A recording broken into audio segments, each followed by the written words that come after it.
आज जिलाधिकारी कार्यालय के सामने शिक्षकेतर भर्ती की स्थगिति के विरोध में बड़ी संख्या में शिक्षकेतर कर्मचारियों ने एकत्रित होकर आंदोलन किया। तो आइए सुनते हैं इस आंदोलन के दौरान आंदोलनकारियों ने क्या कहा।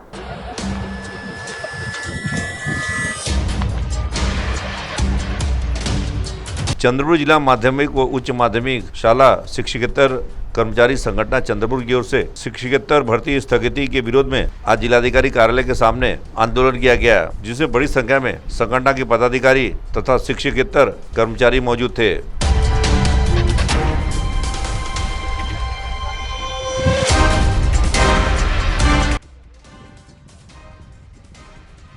तो आइए सुनते हैं इस मौके पर चंद्रपुर जिला माध्यमिक शाला शिक्षकेतर संगठन के अध्यक्ष मोरेश्वर वासेकर ने इस आंदोलन के संदर्भ में क्या कहा। संघटनेमार्फत या ठिकाणी स्थगिती आंदोलन करण्यात आलेलं आहे। शासनाची जबाबदारी आहे की शिक्षण आणि आरोग्य हे प्रत्येक नागरिकांचा हक्क आहे आणि तो शासनाने दिला पाहिजे।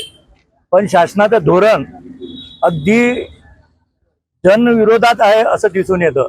कारण 2005 पासून शिक्षकेतर कर्मचाऱ्यांची भरती बंद आहे, 2012 पासून शिक्षकांची भरती बंद आहे। अनेक शाळांमध्ये शिक्षकेतर कर्मचारी नसल्यामुळे अनेक समस्या त्या शाळांना उद्भवतात। त्याचबरोबर शिक्षक सुद्धा भरती बंद आहे आणि आज शासनाने प्रामुख्याने ऑनलाईन पद्धतीने किंवा व्हॉट्सअपवर सगळे पत्र पाठवून सगळी माहिती बोलावली जाते। ती माहिती देण्यासाठी आपल्याकडे ह्या सगळ्या सुविधा आहेत का, हा सुद्धा प्रश्न अतिशय महत्त्वाचा। सरकार शासन याकडे लक्ष देत नाही।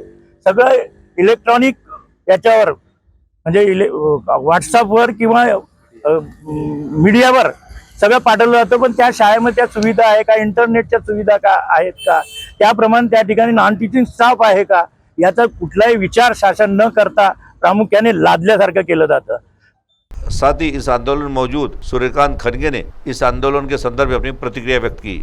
लढा देऊन तो जो शिक्षकेतर कर्मचारी भरतीचा जो शासन निर्णय पाडण्यास शासनास भाग पाडलं, त्यानुसार 2025 मध्ये न्यायालयाच्या निर्णयाप्रमाणे शासनाने माध्यमिक शाळा उच्च माध्यमिक शाळेतील शिक्षकेतर कर्मचाऱ्यांची भरती सरळ सेवा पद्धतीने अनुकंपा सहित सुरू करण्यात आली।